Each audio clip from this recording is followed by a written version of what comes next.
in order to be worthwhile, right? I mean, there are good reasons, I think, to pursue philosophy, even if it is just a kind of abstract question, even if it doesn't have obvious practical applications. But I think that, yeah, as I say, I mean, in some cases, I think it clearly does have practical applications, like with bioethics.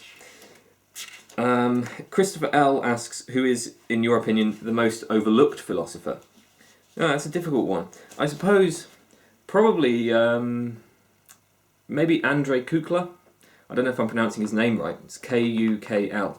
And I say him because his work is incredibly rigorous. I mean, he's just got this amazing knack, I think, for teasing out the hidden assumptions in arguments. I think he's really one of the best analytic philosophers that I've ever read. I mean, on the other hand, he's maybe overlooked for a good reason, because I don't think he's produced any really important, novel, new ideas. Right? It's so, you know, but he's just brilliant at, I think, what he does. I think he's really brilliant in terms of the critical thinking and the thinking about deconstructing arguments and finding how they work and what the problems with them are and so on. So maybe him. Domagoj Mateljak, I have no idea if I'm pronouncing that correctly, sorry if I'm pronouncing that wrong, asks, how do you prepare for videos and how do you choose topics for them? I guess I've already said how I prepare for them. I just choose topics based on what I happen to be interested in at the time. Fast and Bulbous asks, who are my favourite music artists? John Cage, Frank Zappa, Grateful Dead, Steve Reich, Motorhead, yeah. Generally as well, I mean, in terms of sort of genres, I listen to a lot of free jazz. I'm also really into mainstream 80s pop rock, Phil Collins, Genesis, Hall & Oates, Grace Jones, Frankie Goes to Hollywood, all of that 80s stuff. GGX70 asks, did you follow Greek on Twitch? No, I've never used Twitch. I don't even know what Twitch is, so I don't follow anybody on there. Ha ha ha lol 010101 says, my only criticism is your videos are a bit shorter now. I prefer the 40-minute to hour-long videos myself. So just one point about that is, I don't think there's been any real change in terms of the content. All that happens now is I tend to split videos up, right? So it's like I did a couple of videos on biological individuality, and my original plan was just to do one video. But as the script got a bit longer, I decided to split it. And I mean, there are two reasons why I do that. One is because I want to keep a regular uploading schedule. I mean, I try to put out a few videos a month. It's not always possible, but I always try to do that, and if they're a bit shorter, it makes it a lot easier. And the other reason is I think that it's just, these videos can be pretty dry, and it's just me talking and a slideshow, and a lot of people, I think, even if they're interested in a topic, you're gonna lose focus, right? I think I read somewhere once that the attention span is an average of 20 to 30 minutes, something like that's when you're most focused is 20 to 30 minutes, and after that it starts declining. And so, you know, I keep them shorter for that reason. Lol 010101 also suggests that for future topics I could do some videos on quantum physics, philosophy of physics. Unfortunately, I just don't know enough about that field to do that. Hal Pilkington asks me, what are your opinions on philosophy of mind and mental causation and qualia? That is a big question. Not really a question that I can deal with in this kind of context. Yeah, I mean, I suppose the short answer is, well, I'm an empiricist, and as I said, I'm a scientific anti-realist. I think that the metaphysics of mind, like the metaphysics of just about every other kind of metaphysics, is beyond our grasp. And also, I'm fairly sceptical of causal claims and things like that, mental causation and stuff. So, yeah, I mean, I take a pretty agnostic, sort of sceptical position here. HarlowBAshur asks, is the doggy still around? May we be introduced? Well, we do have dogs in the house, but I can't get them at this moment. The dog that you probably heard in earlier videos is dead. He was Bruce Willis, that was his name. We had another dog, Arnold Schwarzenegger, but they're both dead now. Patrick McHugh asks for my thoughts on process metaphysics. This is for me a little bit of an embarrassing question. You see, at Exeter, our big name philosopher, our rock star philosopher, is John Dupre, and his recent work is all on process metaphysics, particularly as applied to biology. He thinks that we have to understand the living world as containing processes rather than things, and he thinks that philosophers and biologists have been led into all sorts of problems by not sufficiently appreciating the process nature of life, by not fully appreciating processes. So I'm pretty embarrassed to say that I actually don't know anything about process metaphysics. So there's not much I can say about that. Although, of course, as I've mentioned, I'm an empiricist. I'm not keen on metaphysics in general. I can't imagine why process metaphysics would be any different. I would probably just take the same sort of sceptical stance on that as I do to all of the other metaphysical questions. Okay, Ignotum per ignotius asks, would you say that you enjoy doing philosophy for its own sake, or that you're doing it is instrumentally linked to some perhaps moral reason or belief you hold? Well, obviously I really love philosophy. I love it. It really is my very deep passion. Do I enjoy... So yeah, I mean, I enjoy it in that sense. But I would say I'm in some ways, I think, a bit sort of duty-oriented, insofar as, like, I always have a kind of plan for my day, plan for how much I want to do. So, I've got to do a certain amount of reading, I've got to do a certain amount of writing, on essays, on the video, and so on. If I don't do that, I feel terrible. It really eats at me, and I can't sleep. In the night, it drives me crazy when I don't get stuff done, and it happens far too often. I far too often do not get done everything on my schedule, and it's not necessarily. I mean, is it enjoyable, or is it just that I can't stand, not getting stuff done? I don't know. I mean, philosophy obviously can be frustrating and it can be boring. But I mean, it's like when you make a great video, or when you write a great essay, and it all comes together. You sort of feel like you've done something important and made a good contribution. So yeah, I guess maybe that answers your question. Jemando Ondame or Ondame asks, will you ever make a video on Rawls's theory of justice? Probably not. I'm not really into political philosophy. Would you like to join this Discord server for analytical philosophy? Well, so there are 2 points here, right? On the one hand, I am always willing to talk about philosophy with anybody who wants to sit down and have a chat about philosophy. I'd love to, because I really love philosophy. On the other hand, I'm not at all sociable. I don't really know how normal conversations work. I mean, so I've been at Exeter University for 4 years, and in that time I haven't made any friends, which isn't a problem. I'm not looking for sympathy with that. I'm not in general sociable. I don't need a lot of friends, but I never had a casual conversation, even with people sitting next to me.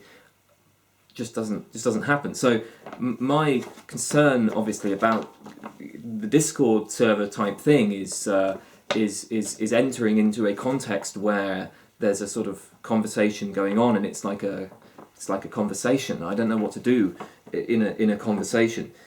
So anybody that wants to talk to me about philosophy, you've got to set a date, set a time, and keep it relatively structured, and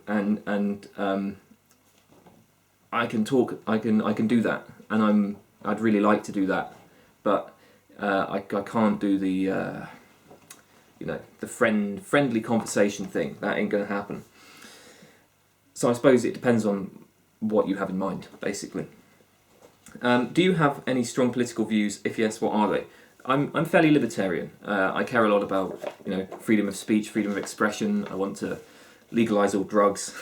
I want to keep pornography completely legal. I want to have prostitution completely legal.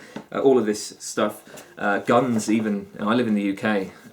I probably one of the very few people who lives in the UK who actually I think we've gone a bit too far on gun control, and so I'm pretty libertarian in many ways. The main area where I really, I guess, come apart from traditional libertarians is on the environment, because I think it's pretty obvious that we have to have some robust regulations protecting the environment, and we should be doing a lot more about that. I do often feel like when I speak to libertarians, at least the US style libertarians, that they're sort of just led by their political ideology. It's like I'm not really. I don't think that we should just. You shouldn't be dogmatic about any kind of political principles. You've got to sort of accept that in practice you have to make compromises and so on. And I feel like a lot of libertarians seem very unwilling to do that. And so, whoops, dropped my notes. So I lean towards libertarianism, but I'm not extreme about it. Jemando Ondame also asks, would you continue your series on what is disease or make a video on psychiatry? Yeah, I mean, maybe in the future. That's something I've got sort of planned, but I don't know when that will happen. And he asks, do you play Dungeons and Dragons, and would you play with your subscribers online? No, I don't play any games whatsoever on the computer, so I would not be able to do that. Joe Insider says, can you please finish the Metaethics series? Maybe one day, man. I don't know. I'm sorry that it's not finished, and there's a lot more to say about it, but I guess I just am interested in other things now. Man, those videos, they're hard. It takes ages. So I'd like to get it finished, but I don't know when it'll happen. KC says, is that a beard growing exclusively on your neck, or is that just your head hair making it look like that? Michael Nicholson also asks about my beard. I have a neck beard. I actually also have a video. I don't know. Can you see the neck beard there? Can you see it? There it is. Neck beard. I have a video called something like 20 Great Neckbeards, where I look through the historical neckbeards that I think are the best. Basically, I'm really into neckbeards. I love neckbeards. I think it's by far the best beard style. It's like you're sophisticated up here. You're presenting your face to the world very sophisticated, but then it's like wild down here. It's a great combination, and I wish more people had neckbeards, but they don't. And neckbeards are hated so much in society that even the word neckbeard is used as a term of abuse. It's used as a term of abuse for, I guess the unhygienic, unwashed basement dwellers. It's like, oh, you're a neckbeard. I think it's very sad. It's a wonderful style. King of Sand asks, who is your favourite YouTuber? I don't actually watch a lot of YouTubers. I do like Grand Illusions. It's like an old guy with he's got these various trinkets and puzzles and so on. His videos are great fun. Periodic Videos is a nice educational channel about chemistry. I don't really read a lot of chemistry, but it's an interesting subject, and so I like watching those videos. More kind of entertainment oriented. I really like the LA Beast, a fella who eats competitive eating. And his videos are really funny. He's got a great personality as well. I like the Cyanide and Happiness channel. Oh, and any of those like slow motion videos, the slow-mo guys, for example, fascinating to watch that, I think. So, yeah, so those are some YouTubers I like. Leo Stewart asks, what are your views on social media, particularly in terms of mass data collection in light of the Cambridge Analytica scandal? So I only use YouTube and Reddit. So I mean, on a personal level, it doesn't really affect me at all. I don't know much about this scandal. I haven't really kept up with it. But my basic assumption is that anything I post online is available for the world to see. I actually sort of would expect anything I post online to be collected by various companies and so on. I mean, obviously, as I say, I don't know much about this scandal. If Cambridge Analytica are collecting banking passwords and things like that, that's obviously terrible. I mean, that's really bad. But if it's like they're harvesting Facebook posts and working out how best to direct advertisements and so on the basis of that and so on, if it's that kind of thing, well, look, if that sort of thing is a problem for you, you need to have a bit more personal responsibility about what you put online. So just the data collection part of the scandal doesn't seem like something that would bother me. Now, I'm aware that there's a lot more going on with Cambridge Analytica. There are also stories, I think, that they were involved in some violation of the election expenses laws, and they're connected to this whole Russia collusion thing that's going on with Trump at the moment. I don't really know much about those, but if those kinds of claims are true, that's obviously a different thing. But just responding to what you said about in terms of mass data collection, that doesn't seem like the sort of thing that I would care about.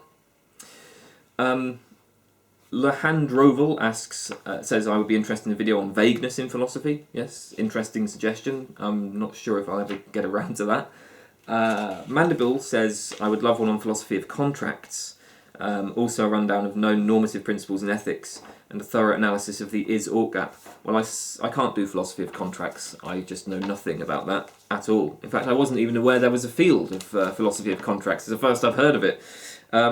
But yeah, normative ethics is one that I've sort of had in my mind for a while. And I mean, with the is-ought gap, obviously that would be, I guess, covered in the meta-ethics series. So we'll see about that one. All right, I've been standing here talking for a long time now. This is you guys asked a lot of questions. I thought we were going to get like 20, 25 questions, and I've got 75 to get through. So I'm just going to stop here, and if I haven't covered your question, then it will come in a later post. But thank you, everybody. Thanks for all of the comments as well. That's all. All right. Bye.